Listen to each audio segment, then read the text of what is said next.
We've got football in just about 3 weeks, and of course, Nebraska is hard at work to amend a string of losing seasons, and Matt Rule in his first year expects much better. We got Justin Adams on the line from Cheesy Corn right here on YouTube, Cheesy Corn Sports, so check it out. We will provide the link down in the description section down below.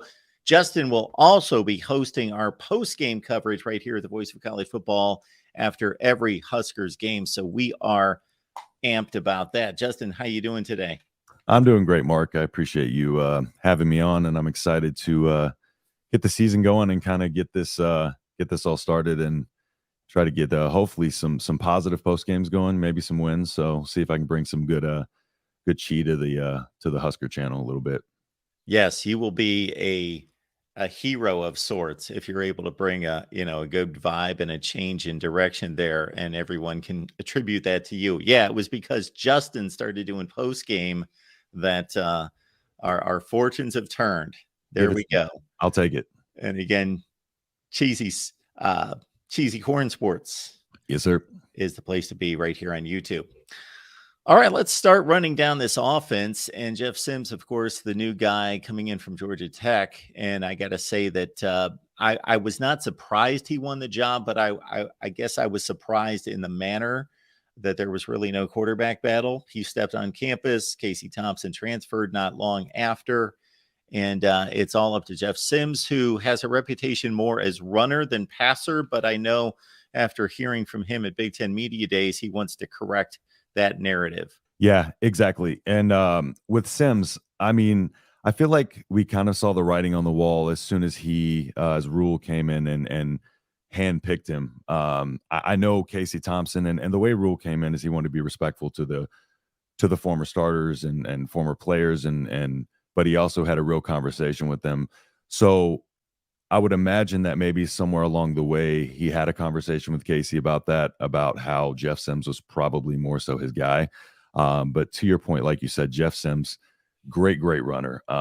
His athleticism just jumps off the screen. You can see it in the spring game and everything. It just his burst and the way he takes off, he's going to be a stylistic nightmare if we can get the offensive system rolling, and get the passing refined. Like you said, I do believe that Rule is going to find a system play to his strengths more so. Rule to me is the way he's been playing everything. To me, Rule is just like this genius who can't make a wrong move. So when I'm saying that, I'm implying based on what he's done already, but I feel like he can unlock a lot of Jeff Sims' potential, and that this offense is the sky's the limit, because as we know with Martinez's turnovers, mental lapses in the fourth quarter, it seemed to kind of almost carry over into that fourth quarter mental lapse with Casey Thompson, and that's something that we're just trying to break out of. I think it's just nice to get a new leader in there with a new culture. Like I said, Rule is just going to implement his system and his culture into Sims. And Sims, to me, he's well spoken. He seems like a great leader, a great kid. So I think the offense will take a huge jump this year solely based on that. I do think he has a lot more of an overall well-rounded skill set than Casey, just like we said, which is the passing, and we can just get that polished up. Outside of that, Chubba Purdy, not a whole lot of experience, had to come in some situations with injuries, but as we know, him and Smothers really struggled when Casey went out. Offense was just stagnant, non-existent. But with Chubba, I haven't given up on Chubba yet. I mean, he was thrust into some really tough situations. So it's a very young room, but there's talent. There's talent there. And Sims, I'm extremely excited to see Sims play. Yeah, as you know, Justin, nobody's going to be wowed looking at Jeff Sims' statistics at Georgia Tech, but we all need to understand that nothing was working at Georgia Tech. Jeff Collins had a pretty disastrous run there after Georgia Tech was a strong program under Paul Johnson. Just nothing working. And practically every time Jeff Sims stepped on the field, especially in conference play, he was playing with an inferior team, inferior talent around him, and playing an opponent that was better. I've seen him play quite a few times and was generally impressed with his skill set. And again, he's really worked to become a better passer. Matt Yep. Rule made a comment at Big Ten Media Days that when Jeff Sims is running with the football, it's going to be meaningful. They're not going to run him over and over just to gain 3 yards. Yep. Now, that doesn't mean the result of every play is going to be some dynamic long run, but that's going to be the intent, that these need to be game-changing plays when he does run. We're not just going to use him as a plow horse, that he's going to be needing to run, and that's going to be relied on, that component in his skill set, but it's going to be a pick and choose kind of situation. Which I like. As we know, with mobile QBs, you run the risk of them wearing down, taking hits and stuff like that. So you really do want to be very limited in how you use them and how they operate. And with him, if it's a structured run, I mean, with him, he could probably run whenever he wants, I feel like, and pick up yards with his speed. But if we use him with purpose and intent, I think what Rule wants is just efficiency across the board. And I think with every play, there's going to be a purpose to every play, and there's going to be plan A, B, C, D. And I think with Frost, a lot of the problem was he was letting them just do a little too much on their own and get away with a little too much. And that's another thing that I like about Rule 2 is, and kind of like what you mentioned with Sims, his passing, when you watch him throw the ball, it doesn't look like, it looks like he's got zip on the ball, and he is very accurate on occasion. Like in the spring game, I was impressed. I mean, it was very vanilla. We had some very, mid throws, not a whole lot of testing them, but just the overall, the mechanics and stuff like that. It's not like he's this it's not like he's Taylor Martinez, for instance, where he's kind of shot putting the ball off his shoulder. The mechanics are there. It just needs to be, and like you said, just talent, good system. And I think that's why I think the sky's the limit for him here. I think people really going to be surprised this year. We got Justin Adams on the line breaking down the Nebraska offense as we head toward the opener against Minnesota on the road. You can catch Justin at Cheesy Corn Sports right here on YouTube. It's a good listen, so give it a watch and lock it in. And we are amped because Justin's going to be hosting our Nebraska post game this year, and you can hear the obvious excitement, investment in Nebraska football. He's a passionate guy, and he knows his stuff. So the Nebraska post game's in good hands this year. The running back room's in pretty good hands as well, considering they've got experience. They've got guys, of course, led by Anthony Grant, who has almost 1,000 yards in a, just a 12-game season with no postseason play last year. The one number that jumps out at me and looking at Anthony Grant is 4.2 yards per carry, because in college football, if you've got a decent running game, that back should be gaining 5.5, 6 yards per carry. I don't think that's on Anthony Grant. That's on an offensive line that we'll get to here in a second. But Gabe Irvin's got some experience. Ramir Johnson. It's a situation where there are backs that can contribute. Do you have any thoughts about what the pecking order should be in the distribution of carries? Yeah, I've always been a real big Gabe Irvin fan. Of course, we lost AJ Allen. AJ Allen was extremely talented. He had real bad ball security issues. I have no idea if that's what eventually caused it, but there was his departure. But there was a video on Twitter where he was doing some drills, and he was getting reprimanded by the coaching staff, and he just was running back real like he didn't care. Everybody else was moving with purpose. Even when they were getting reprimanded, they were hustling back. And as we know in football, little things like that matter. The coach, stuff like that stands out to the coaching staff. And it seemed like AJ Allen was just kind of there. I don't know if he was fully bought in. So right now we have, Grant, Irvin, Ramir Johnson.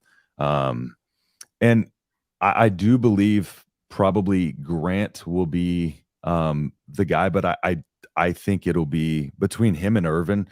I think it's going to be maybe I would say 40-30 split between the two of those. I think that we're going to go a lot of heavy sets, a lot of two tight end sets based on Satterfield. Satterfield likes to huddle, get some tight ends, get some bodies out there, and really get physical. And that's been the biggest thing they've been preaching this whole offseason is physicality. And there's nobody more physical than Anthony Grant when running the football on the team right now. But overall, I think Gabe Irvin, as a well-rounded back, is a little bit more as far as just can do it all, receiving the whole nine. Ramir Johnson is going to be, I think, a good change of pace. He can receive, he's shifty, he's quick. But I'm really excited about this running back room. The running back room to me is my second favorite kind of unit on this team.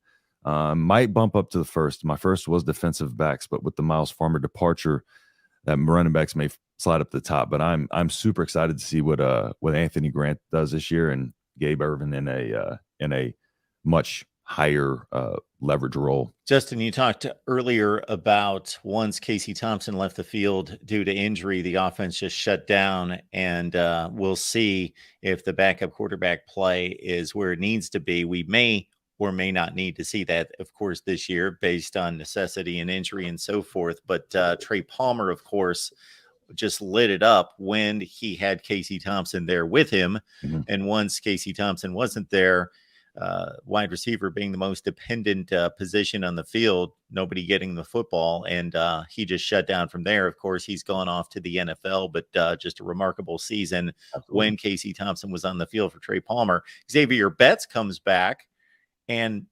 everyone's extremely excited about Malachi Coleman. Oh, yeah. There's a number of players in the mix. Marcus Washington, your thoughts about the wide receiver play? So the wide receiver is position is very interesting because I'm trying to juggle whether I think the position is going to take a step forward or a step back. And when comparing the units, it's so hard to say, because we had Alante, Trey, Oliver Martin, those guys last year. And this year we had Isaiah Garcia Castaneda last year too, but he's going to be in a more prominent role this year. So we have IGC, Lewer, Billy Kemp, Betts, Fleeks. So I do think as far as talent-wise, I think losing Palmer may have overall just pulled it down a little bit. But I think as far as just how deep the position it is and some of the guys that Rule has brought on, fans are super excited about some of these guys that Rule have brought on. Coleman, of course. Coleman was the crown jewel. Especially when that Colorado jumped in, we started having that battle. But I think this year, Washington is going to take a step forward. Garcia Castaneda, he looks like he's put a little bit of size on, and I've been hearing good things about him especially in comparison to last year. I just think he was a little bit too inconsistent on getting open last year to be able to see the field much. And then Betts we've seen Betts, pretty sure the first time I ever seen him have the ball as a freshman was a jet sweep that he took 45 yards to the house, if I'm not mistaken. He's taken a couple of his house. And when he does that, when you see him just take off, his speed, his stride is like everything is just like the talent is there. I don't know why he wasn't utilized more with Frost. I don't understand. But I think Rule is he has an eye for talent. So I think he's going to know which of these guys need to play the most. I think Frost was a little bit more so picked his guys and stuck with those. So I think as far as, like I said, losing Palmer brings the position down a little bit, but I think we have more depth. I think we have more future potential there. And again, better coaching. Credit to our coach. Everybody talked because he was so young and all this other stuff. But he seems to have that receiver room bought in, and as a young kid, it's got to be so hard to be almost a similar age to these kids and be able to be a leader and still have that in you to not be you can juggle being friends with them, but also still have them respect you. And it seems like they're kind of hanging out with them, watching film with them and stuff like that, from what he was saying. So to me, this might sound cliche, but there's almost like a camaraderie thing to this team that I think is almost going to boost some of these position groups, because this wasn't there before. I feel like there was a separation before. But so this wide receiver room, I think is going to be really good as the season goes on. I think they'll get better as the season goes along. It may be a little bit out of the gates, just a little bit of a rough stretch, but of course, with Jeff Sims getting integrated and stuff like that, that's going to happen anyways. But I think some of these younger guys are going to start giving themselves more of a role in this offense, and so we'll see who separates themselves as like the clear wide receiver one. The Garcia Castaneda situation was curious to me because in the opener against Northwestern, he was the guy making the plays down the field. He had about 100 yards. He had a touchdown. I think he had a big fumble that was questionable. Probably shouldn't have been ruled a fumble. Yeah, And no, then I thought, okay, this guy was not on my radar, but obviously he's making big plays and he's going to be an integral part of this offense. And then he just disappeared for the rest of the season. I don't know if injuries were involved there, but yeah, it's an interesting wide receiver mix. for sure. Yeah, and he put some size on. So hopefully that'll keep him just kind of, he's a very, very slim guy. So hopefully that'll keep him kind of solid and on the field. And yeah, I just think with some of the work that that's being done with him, from what I'm hearing, he's been making strides. So we were really excited about him last year, like you said. He came out and got us even more excited, but then kind of fell off. So we'll see. There's targets to be had, you know. And Justin, of course, there's tons of excitement concerning the tight end position, even though there's not much productivity coming back. It's about two enormous talents. Eric Gilbert, of course, was an all SEC freshman performer in 2020 at LSU. He's bounced around, had some off-field issues, comes to Nebraska, was not impressive in the spring game, but I'm not going to blow that out of proportion. It's one session. He dropped a few passes. Then you got Thomas Fidone. And of course, people have been waiting to see what he can possibly do as a former 5-star. Yeah, Fidone he's this mythical creature we've all been waiting to see on the field. It's the guy looks huge. I've seen pictures recently. He looks in shape. He looks great. He's got the brace on. Doesn't seem to be bothering him. Haven't heard anything negative about the knee. So it was really unfortunate with him, 2 years, just injury. If he can stay healthy, I really think for him, because coming into his freshman season, I mean, he was supposed to be almost like a program changing type of talent. That's the talent he is. And it just seems like, 2 years of the injury has almost made people forgot just how talented he is. It's nothing to do with play, of course, because he hasn't been on the field.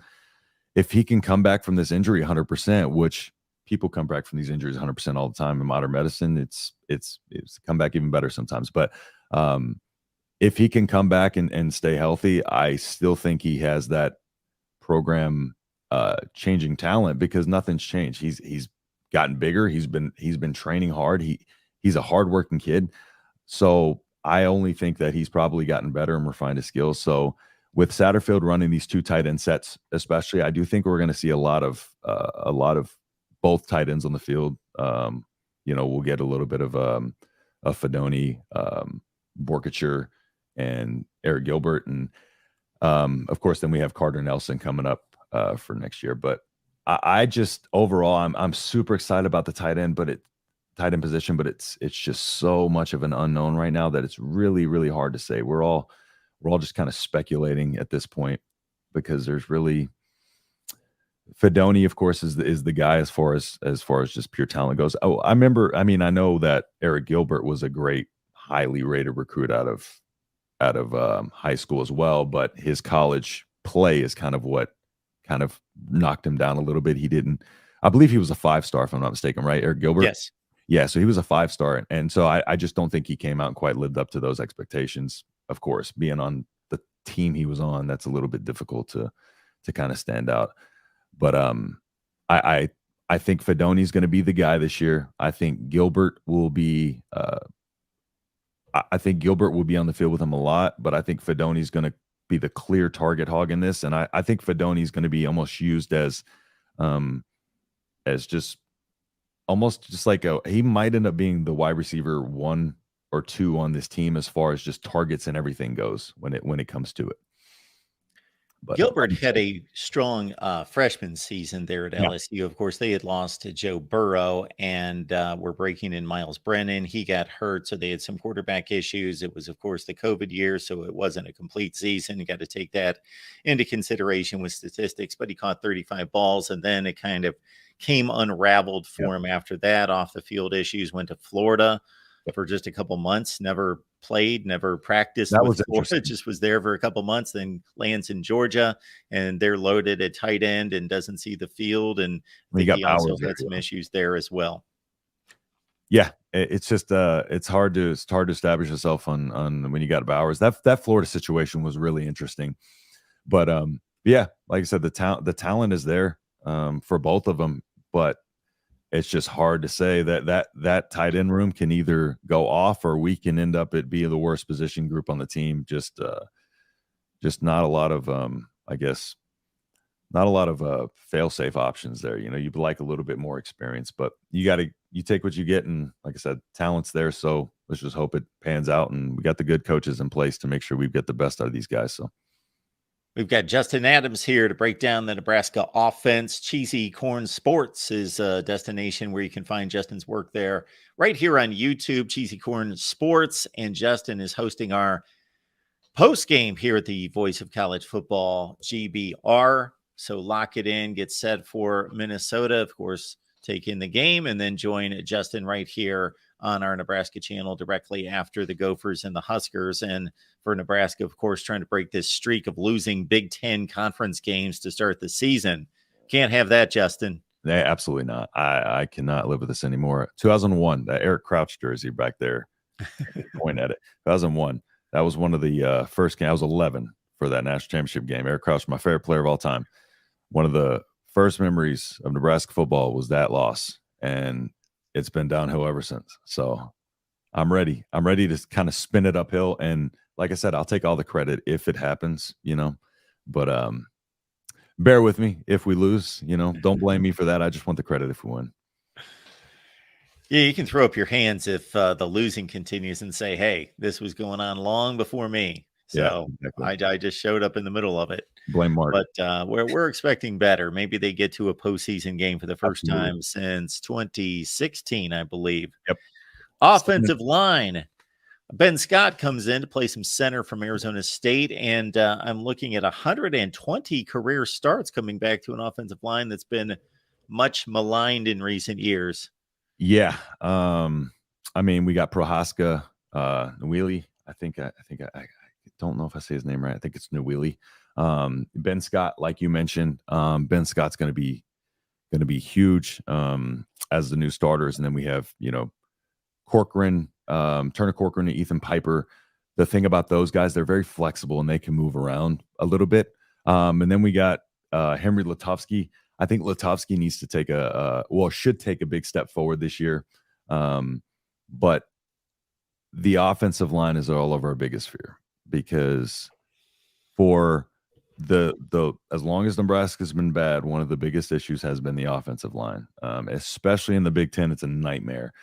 So, and it's the trenches is what Nebraska lacks on both sides, and that's what you need in the Big Ten. So, while I don't think the position will necessarily be near where it needs to be, I think it will be serviceable enough. I think we'll take enough of a step forward this year under Raiola to be able to kind of just, with the transfers and stuff like that. I think we've gotten enough experience in that room. We did have a couple injuries and stuff like that. But like I said, as long as Lutovsky can take that step, Prohaska, Nwili, and Ben Scott can do, Ben Scott especially, but Prohaska and Nwili can improve. I think it's going to be an offensive line that can at least help us be competitive. And then when he starts getting more of his guys and there are more of development and stuff like that, we can actually see the fruits of his labor pay off. But with an offensive line, there's only so many changes you can make year over year. You can't turn it into Ohio State, Michigan overnight. So if it improves, I'll take that, because it's been an up and down battle of we thinking the offensive line is going to improve one year and then it completely tanks. So this year, yeah, offensive line, defensive line are big keys, because those have been really big pain points for us in the previous years. But overall, I think the group's going to take a slight step forward. Justin, when we talk Nebraska football after 12 games and hopefully 13 games this year for the first time in a while, as we mentioned, 2016, what is going to be your evaluation of the offense? What is going to be a successful season out of the offense? What are going to be those indicators, whether that's statistically or otherwise for you? I think for me, offensive, I'm not worried about statistics right now. Like I mentioned earlier with Rule and his culture, people underestimate the importance of things like that and how much that trickles down to the locker room, to the team, and how much that snowballs. So if you have a culture of a team that consistently turns the ball over in the fourth quarter, or when the game's on the line, or just constantly shoots themselves in the foot and makes mistakes, all of that's coaching. And so if we can see an offense that doesn't make mistakes in the fourth quarter when the game's on the line every single time, I get mistakes are going to happen from time to time, right? What are the percentages of that happening? How often does that happen? And secondly, coaching, right? The coaching's the biggest part of that, because with Adrian Martinez, it was the Michigan game where he, ran that quarterback draw up the middle, got the first down, should have just went down, kept trying to fight for yards, got the ball stripped. Ball security, penalties, you name it. That's what held us back and kept us from winning all of those one-score games, was just stupid errors like that. We would shoot ourselves in the foot. We get a penalty first play of the drive in the fourth quarter. It wouldn't make sense of how in those moments it was like we almost expected it to fail. So I want to see an offense that is consistent outside of just the first drive and the first half. And when I say consistent, I don't mean putting up 100 points, but if it shouldn't be 3 quarters and then we just can't score in the fourth quarter. I would prefer it to be the other way around, as we all would. But if we can see some of that start to kind of take place, we start to win some of these close games, and we can maybe put a game-winning drive or two together. I don't remember the last time I've seen really like a game-winning drive from us. So if we could put something like that together and just to start to see the team culture and buy-in, I think with this unit, we're going to see a lot of, like I said, we're going to have a lot of new faces on the team, but I think with that, I think this is almost like a family that they're building. And I think that culture, that camaraderie and stuff is going to translate on the field. And I think the biggest thing is just mistakes. How many mistakes do we make? And what moments do we make those mistakes? I think that was what always had amplified it. Every team makes mistakes, but we always made them in the biggest moments. Are we going to finally stop that trend and make sure that we are playing our best when the game, when we need to, when the game's on the line? So statistically, that stuff will come, I think, with the culture and these little, I mean, it's basic football, physicality, ball security. I mean, Nebraska needs to get back to the basics before we can start. We got to walk before we can run. So that's kind of where I'm at with it. And, maybe, in the 28, I think, I don't remember what our average was last year, but above like a 28 range. I don't want to be in that. Like, I prefer back when Nebraska could score 40 points a game, of course, but if we can consistently keep it, in the 30s, 40s, even, it would be nice for a change to have some kind of consistency in scoring and just know what you're going to get from week to week from your offense. We've got Huskers post game here at the Voice of College Football, courtesy Justin Adams. So join Justin after every Nebraska game. In the meantime, get on over to Cheesy Corn Sports. It's right here on YouTube. You see right there on the screen. Justin, we appreciate the breakdown. We will see you soon. And everyone get used to seeing Justin here. And again, catch him on Cheesy Corn Sports as well. Appreciate you, Mark. And happy to virtually meet everybody, and I look forward to the season.